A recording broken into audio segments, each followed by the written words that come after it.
Ciudadanos del mundo, aldea global, autopistas de la información, globalización, el escenario internacional, explicado desde la mirada de especialistas. Porque lo que pasa en el mundo te pasa a vos, en Cita de Radio. Cita Internacional.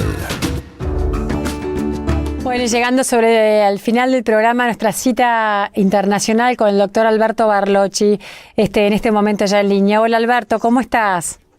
¿Qué tal, Catalina? Un saludo y también un saludo a los demás oyentes acá desde Chile, próximos rivales. Alberto, tenés razón. Bueno, está bien. Vamos a ver cómo nos va mutuamente el domingo.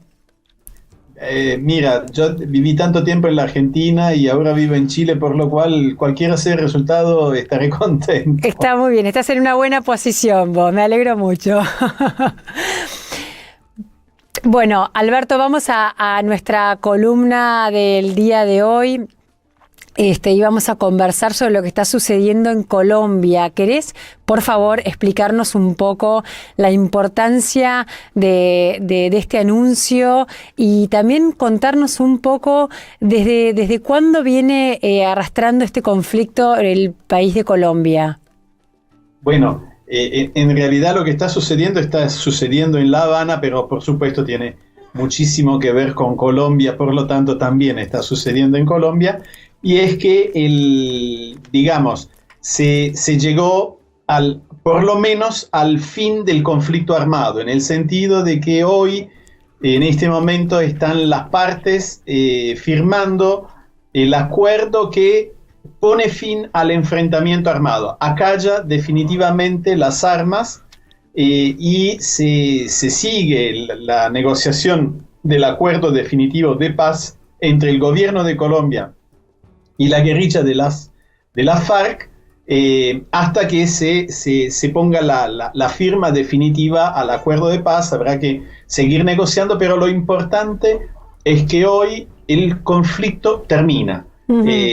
Las partes han adherido a un cese al fuego bilateral y definitivo, uh-huh. ¿no? Uh-huh. ¿Por qué se hace esta diferenciación? ¿Por qué no es todavía un acuerdo de paz? Porque el acuerdo de paz estará vigente a partir de la firma definitiva del último punto que se está definiendo, son detalles que se están aclarando, porque hay que entender que en el contexto colombiano, donde la guerrilla de la FARC no es el único grupo armado que interviene, también hay grupos de paramilitares y también bandas de paramilitares que se han transformado en bandas criminales que también controlan sectores del país y son muy fuertes y están haciendo incluso estragos entre organismos defensores de derechos humanos, organizaciones de la sociedad civil que se interponen en el camino de estos delincuentes, porque no son otra cosa que aprovechan el narcotráfico, los secuestros de personas y el contrabando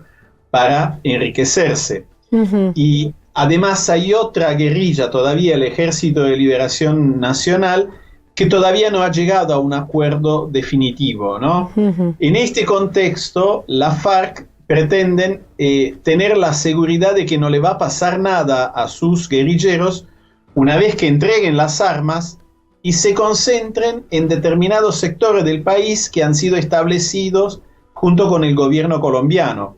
Claro. Imagínense, en este contexto, estas personas podrían verse objeto de venganzas, de ataques, y eso sucedió en realidad a caballo entre los 80 y los 90, cuando la Unión Patriótica, que era un grupo de izquierda armado, depuso las armas y fueron exterminados por ataques de paramilitares que sufrieron en ese entonces. Entonces, para evitar esa situación, es que la FARC pidió la supervisión de Naciones Unidas, la acción también de UNASUR y de la Comunidad de Estados Latinoamericanos, para vigilar y monitorear el proceso, y paulatinamente irán entregando las armas, se irán concentrando, y se supone que en julio, antes de la fecha patria del 20 de julio, que es la independencia de Colombia, se llegará a la firma, sí, del acuerdo de paz definitivo que prevé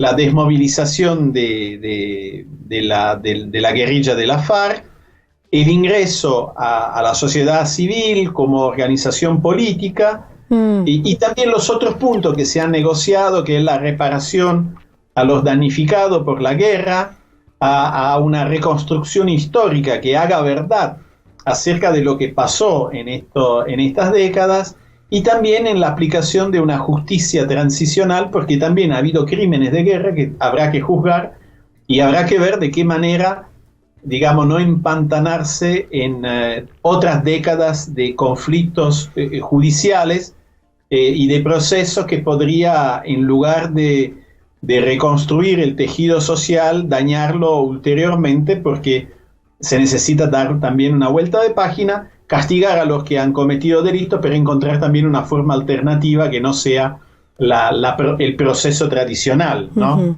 Es sumamente complejo todo el proceso. Alberto, ¿por qué se está realizando esto en La Habana? Se está realizando en La Habana porque llegó un momento en que no se daban las garantías en Colombia para realizar este proceso, y se necesitaba también la intervención de facilitadores. ¿Por qué?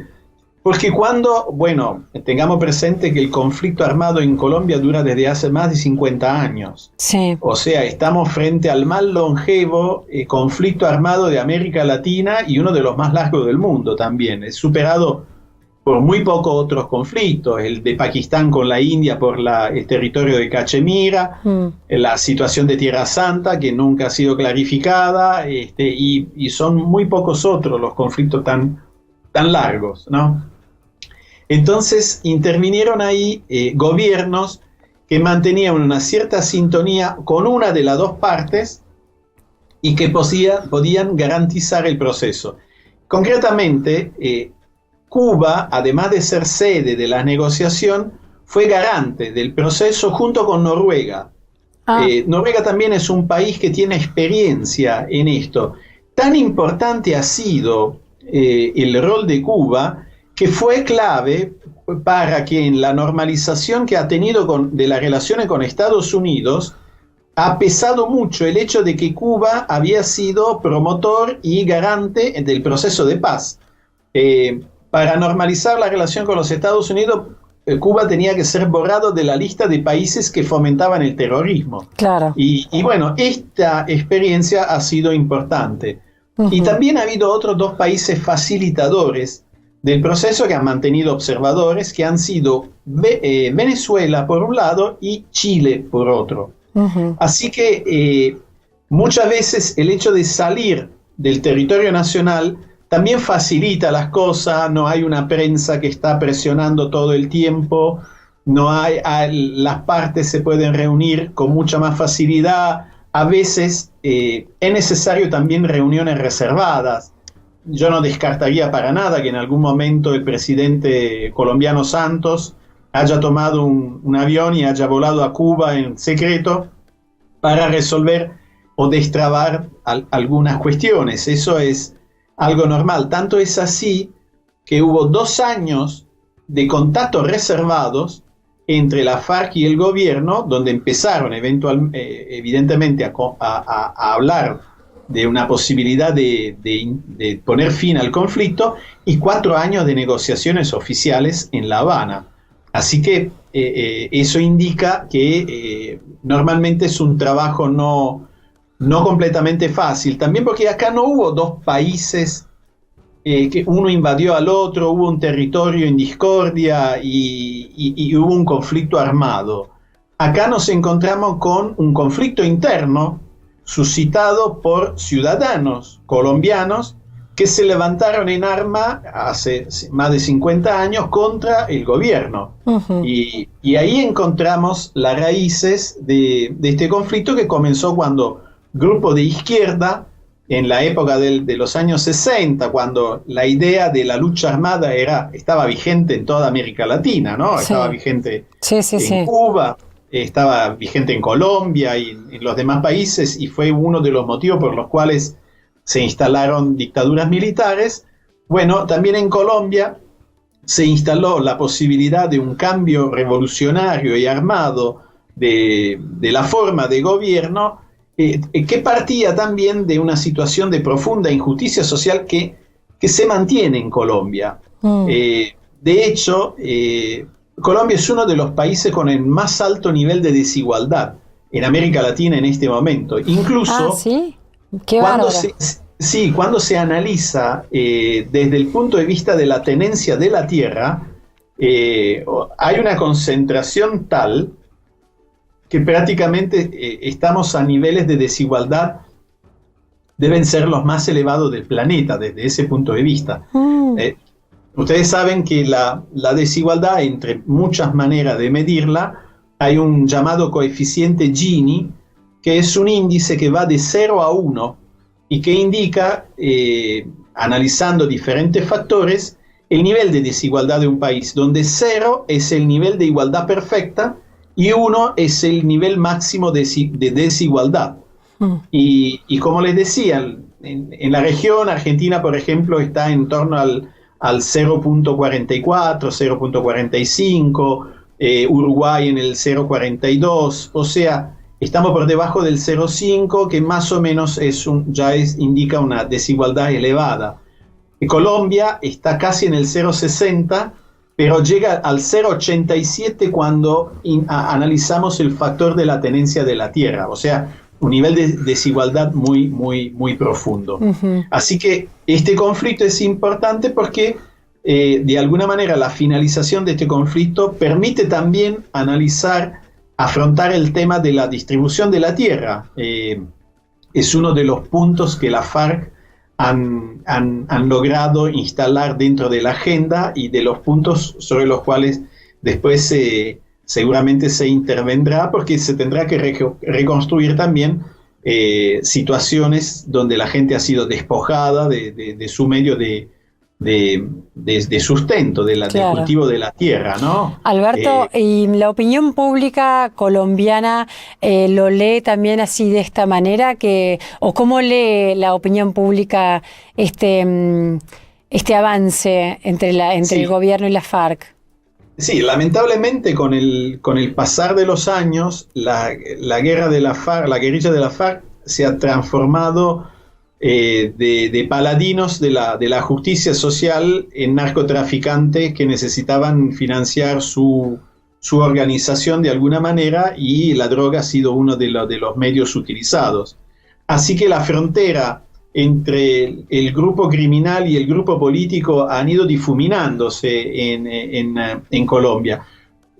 También porque durante muchísimo tiempo la guerrilla se ha alimentado, claro, imagínense que ha llegado al punto de tener más de 15, 16 y hasta 18.000 guerrilleros, toda gente que hay que alimentar, vestir, armar, pertrechar y encontrar una manera de darle un sueldo, digamos, para sustentarse. ¿De dónde sale el dinero de un grupo que coexiste con el Estado Nacional? Sí. Entonces, motivo por el cual los secuestros de personas han sido una manera de financiarse, asaltos, vejaciones contra la sociedad, las comunidades de las diferentes localidades, y eso ha enemistado profundamente la FARC con gran parte de la población, una parte que seguramente apoya las reivindicaciones sociales de la FARC, pero también una gran parte que llegó un momento, se sintió cansada de décadas sin la libertad de poderse trasladar de un país, de una localidad a otra de la ciudad. Imagínate que no pueda viajar a Mendoza porque Mendoza está ocupada, es una zona controlada por un grupo militar,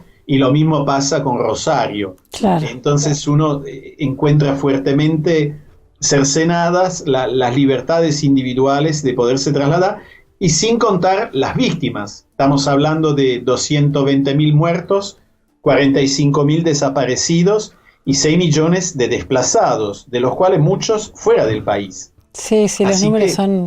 Es un fenómeno realmente que ha sido dolorosísimo, además de las violaciones a los derechos humanos de un lado y del otro, motivo por el cual la gente ha mirado, por un lado, con cierto escepticismo, y por otro lado con el deseo de que se llegue a un acuerdo de paz.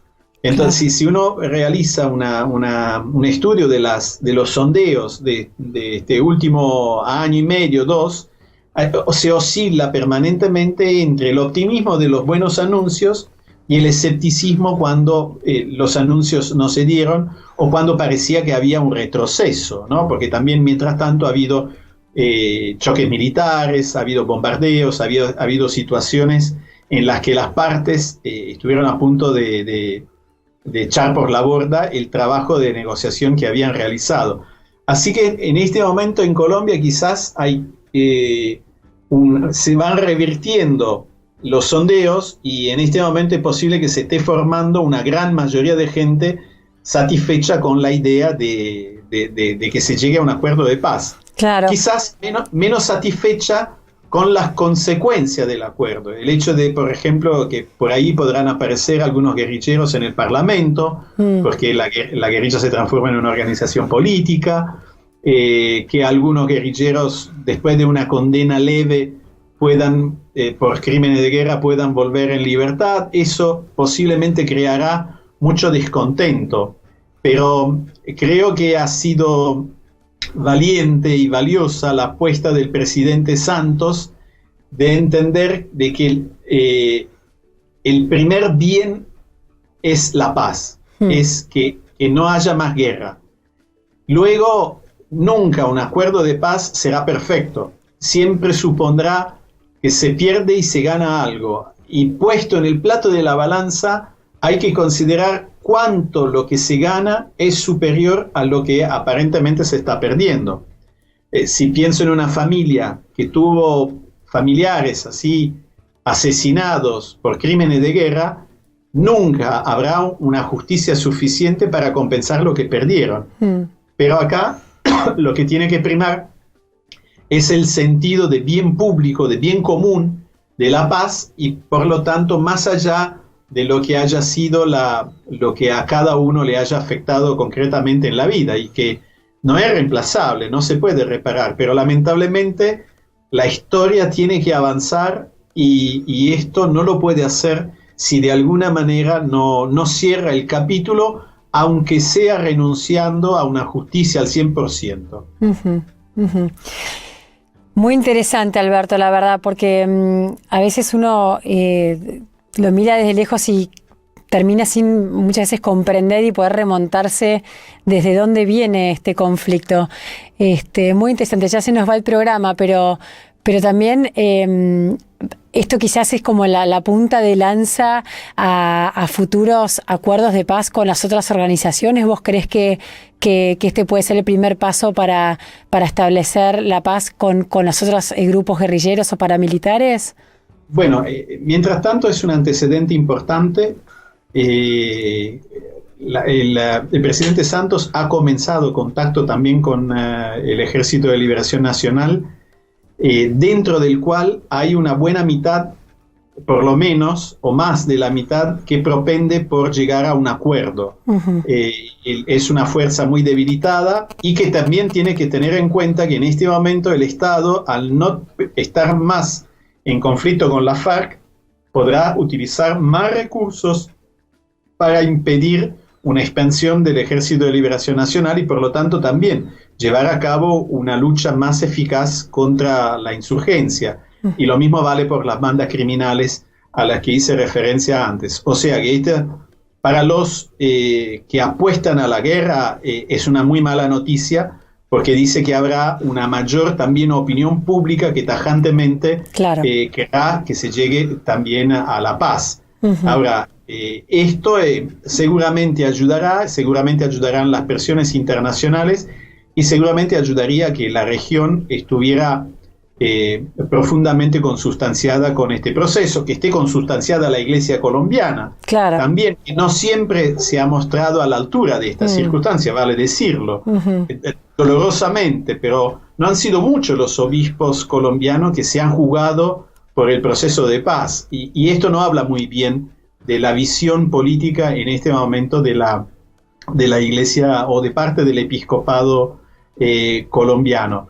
Y es importantísimo, por otra parte, porque Catalina, tú seguramente estás muy, muy lejos de los 50 años, pero Eso quiere decir toda la vida de una persona que siempre transcurrió en clima de guerra. Sí. Es terrible. Sí, toda una generación. Entonces, yo tengo muchos amigos colombianos, más o menos coetáneos míos, yo tengo 56 años, que me comentan: toda mi vida la viví en guerra, es la primera vez que puedo pensar en la paz.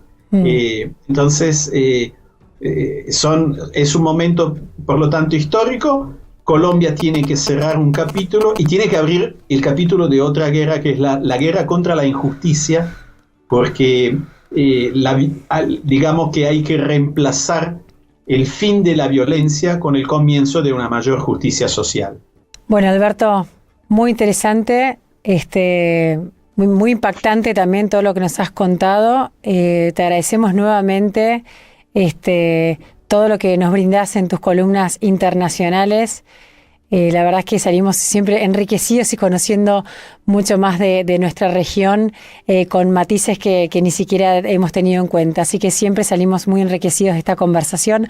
Te agradecemos muchísimo y nos volvemos a encontrar, si Dios quiere, en 15 días. Muchas gracias a vos y un abrazo a los oyentes y un abrazo a los colombianos. Así es, muy bien.